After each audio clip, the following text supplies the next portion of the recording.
Perfect. Hi, yeah. Perfect. So, Valerie, how are you today?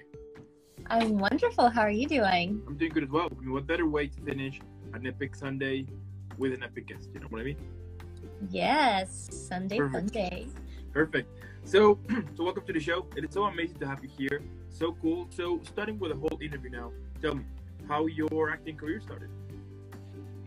Yeah, so I was a little late into the acting game Okay. because when I was growing up, I didn't really have role models in the acting industry.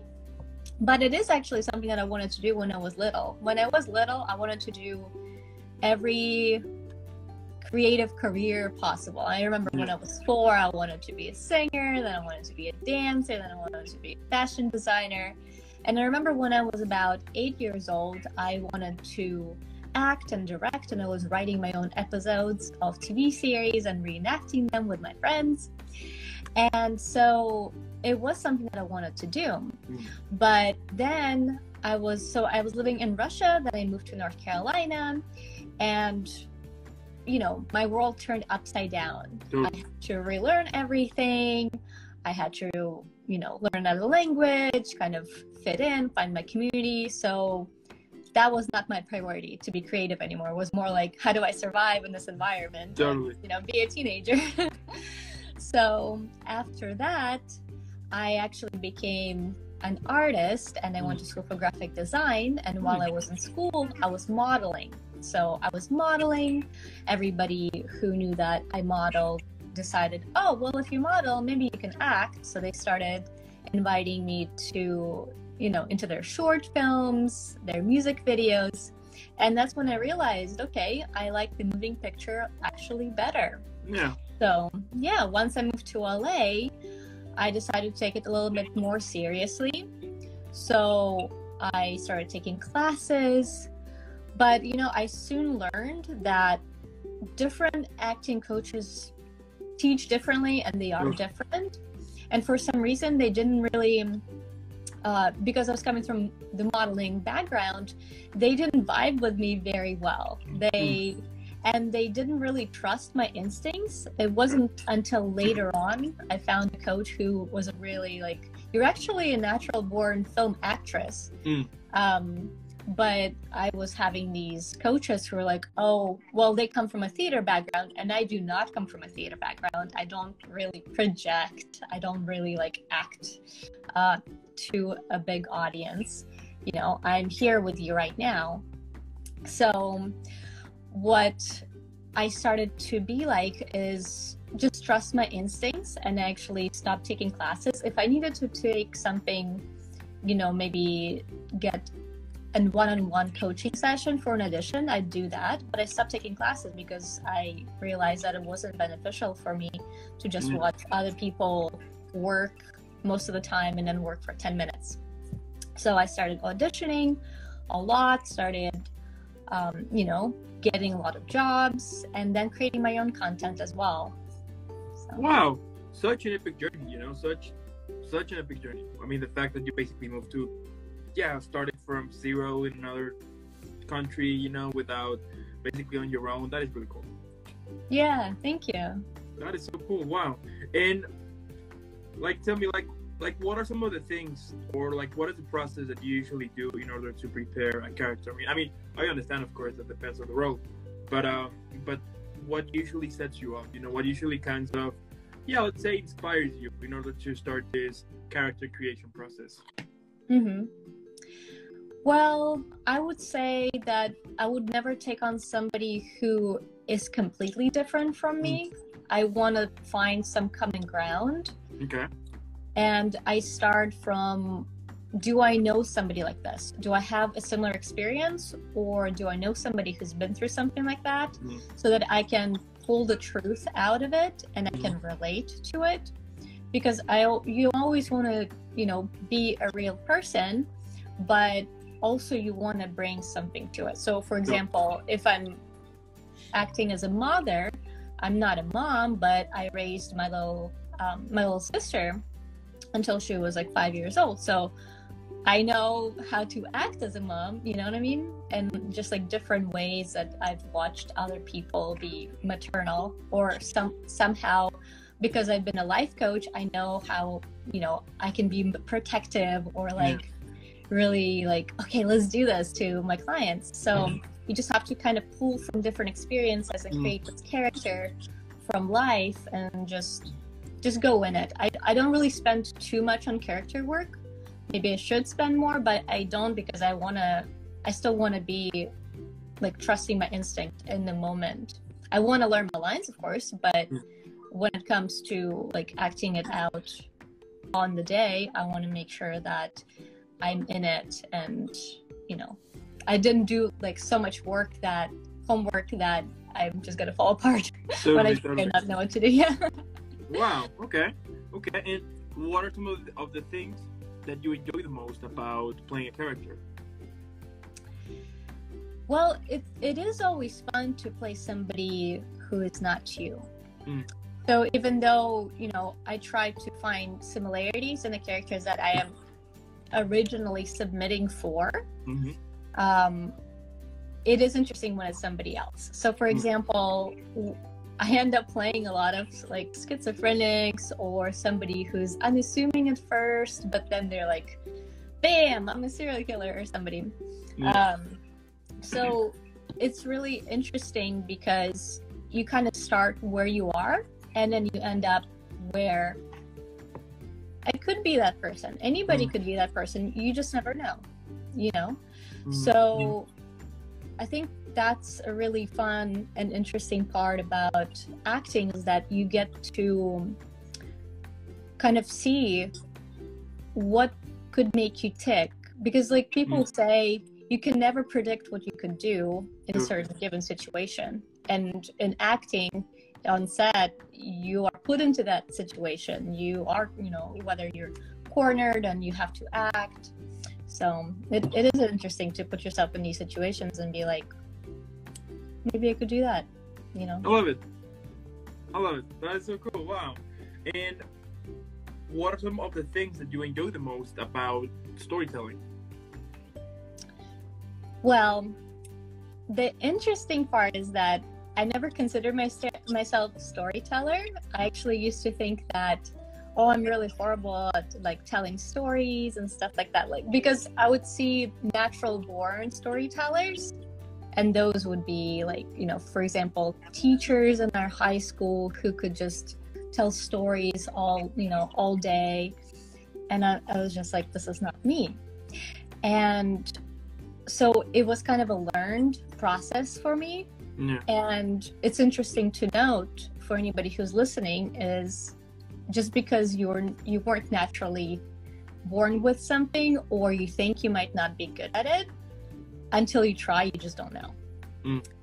So once I started, especially writing, I learned that, if I start writing something, even if I start from the end, I can put it in a cohesive, structure later on. So the same with, with acting or directing, you just kind of start somewhere that resonates the most, and then you just build on it. But what I like the most about it is that you get to impact so many different people, so many different lives, and there's so many different communities. And the interesting part, you might not resonate with whom you think you might resonate with, so it's who finds you and who resonates with you. It's always so interesting, who your audience is gonna end up being. You totally just don't know. Totally. And what could be like some of the challenges that someone might have, when they're recently starting with their acting career? Well, I would say don't give up, because people seem to give it, I'll give it a month, I'll give it a year. They say, just don't give it a year. Give it as much time as you enjoy doing it. Find out if you even enjoy doing it, because a lot of people say, I want to do acting, and they start and they realize that they actually want to do something else on the industry side. So I would say stay in the business. Don't say you quit if and when, and if times get tough. Just find a job on set. I know I've done all kinds of different jobs, from like makeup to like precision driving, but I always stayed on set. So even when I had times when maybe I wasn't auditioning a lot, or I didn't have the energy to audition a lot, I stayed on set because I liked that environment. I wanted to be around creative people. Totally. And I learned more about it, and I learned more about filmmaking. And if you're not getting enough auditions, just be on set in general, because that will teach you. It, like, just being on set is like free film school. I didn't go to school for film. I learned everything while I was on set. I learned how to direct. I learned how to produce just from being around, people who do it professionally and on high budget sets. Mm-hmm. So just that is enough. So just be around it. There you go. And now, besides acting, you also produce. So tell me, like, for those who don't know, tell me, like, what a producer basically usually do. Well, there are different types of producers, so that's why it gets confusing. I think a lot of people probably think whatever producer does, they think the director does it. That's not true, because the producing is behind the scenes, right? So whether you're producing your own project or you're producing somebody else's, you start with an idea, you start with a script, you start putting people together, whether you're putting the cast together, the crew, you do the pre-production, then you do all the stuff that comes on set. So managing the set, making sure like all of the money is all in the right places, keeping track of it. And then you have to make sure that everything gets edited and done and marketed and to distribution. So there are different types of producing jobs. So you could be an associate producer, you could be an executive producer. Executive producer is, well, depending if it's TV or film. If it's TV, then you're probably the creator of the show, or you're one of the writers. If it's a film, you could be the writer director, or you could be like the money person. So it just depends. You might have to learn about it. I'm more of a creative producer, which means I start with the project. So I start with my own idea, with my own writing, and then I put people together and hopefully find a co-producer who is a little better at like line producing and money stuff. But I've had to do all of it. So now people think that I do everything and I'm good at it, and they try to hire me for their own projects. And I'm like, I did it for mine, doesn't mean that I'm that I actually do it for everybody. But it's fun, but it's a lot. Totally. And I mean, you also write, but tell me, like, how you usually get inspired in order to start writing? Well, I at all times have a bunch of different ideas. I get inspired by shows or films that I watch. Okay. So there wouldn't be something that I would write that I wouldn't watch as well.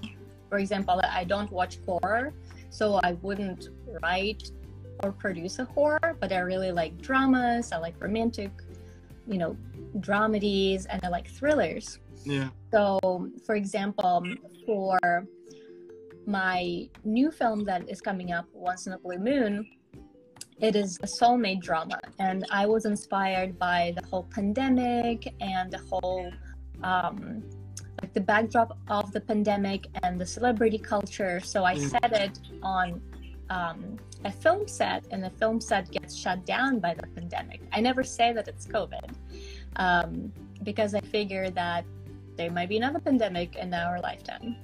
So the set gets shut down, then things start opening back up, and we have to go back to set. So I kind of based it on my experiences, on other people's experiences that I was like hearing about, like reading about during that. So I think a lot of people can relate to it. And also my characters, I like to kind of mold my characters. I'll base it on a few different people, because I feel like if you just base it on one person, you probably only know their like one side of their personality. But if you base it on 3 or 4 people, then like, wow, it's like a super dimensional character. Yeah, so that's Okay. just, that's how I get inspired. Okay. Now you also direct. I mean, you're basically doing everything here, basically. But like, tell me, like, what are, like, what are some of the challenges that someone might have when they're on whole directing process? Challenges about directing, when directing and acting in the same. No, just directing. Just directing. Mm-hmm. So it depends on if you're directing something that you wrote or something that somebody else wrote. Okay. So if it's something that you wrote, then it's not super challenging. It's actually probably preferable, because you know what it looks like to you in your head. Sure. You don't have to explain it to somebody else.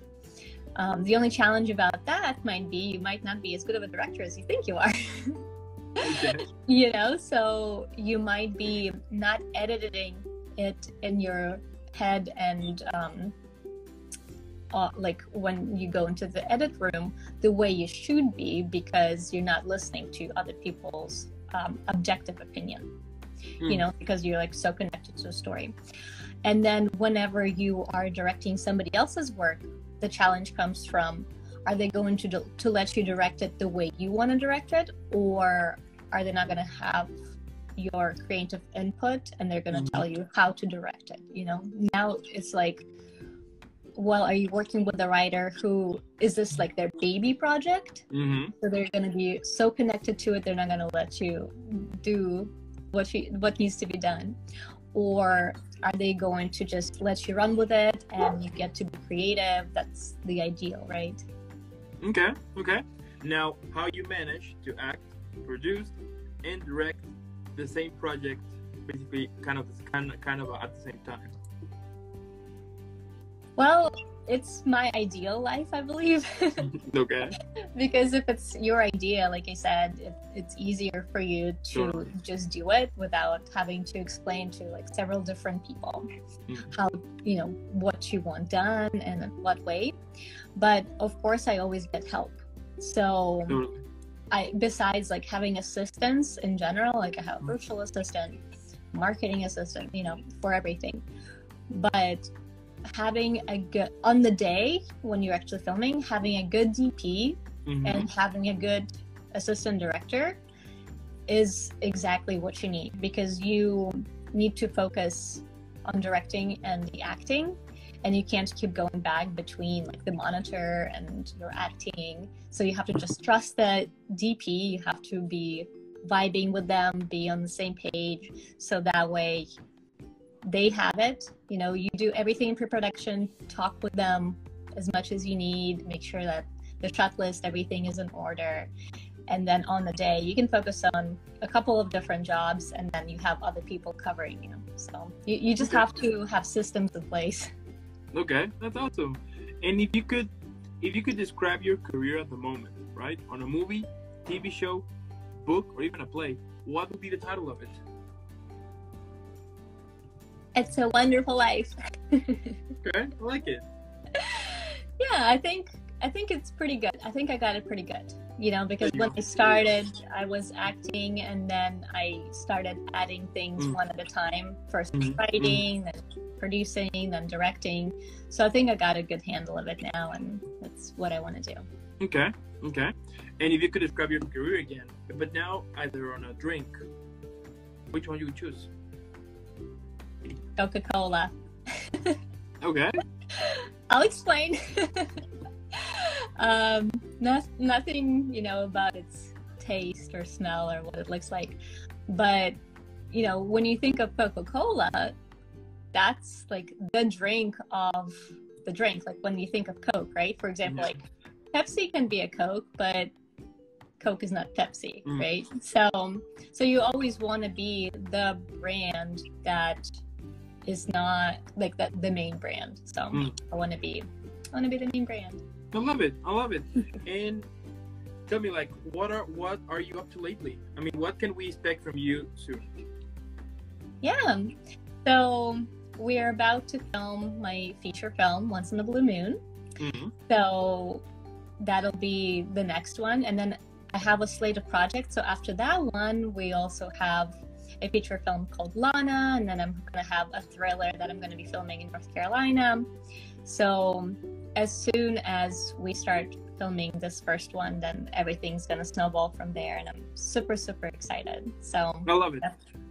I love it, Valerie. What can I say? Your career is super cool. I mean, the fact, as I was mentioning before, the fact that you moved, from another country to the U.S. and basically starting from nothing, that takes a lot of courage, but also it is super inspirational, to those because I think that it shows, like your story shows that it doesn't matter where you're from, it doesn't matter what your language, like it doesn't matter any of that. As long as if you have a dream and if you want to make it happen. There's no barriers, and the fact that you have break so many barriers to be in the position you are right now, it's just a matter of time in which we are going to see you more and more involved into more stuff here because, you are basically the living proof that dreams come true, and that is so cool. Thank you. Yeah, I believe you just take one step in front of the other, one foot in front of the other, just keep swimming. There you go. Don't there quit. You go, Valerie. There you go. Thank you so much. I want to thank also those who are watching this right now, or if you're watching it later, either here on Instagram or later on YouTube or on Spotify, or listening on Spotify or Apple Music. Make sure that you're following Valerie. If you already do, that's perfect, because now we're going to make her trendy. I mean, now we're going to make sure everybody knows about this amazing, talented actress here. Let's go. Yeah, let's put hashtag Team Valerie right now, and let's spread all of her work to all around it, because it's amazing. And Valerie, again, thank you so much for the opportunity to be chatting with someone as awesome as you. And keep having an amazing rest of the Sunday, an amazing upcoming week, and I'll see you in the next one. Thank you so much. I really enjoyed it. All right, bye. Bye.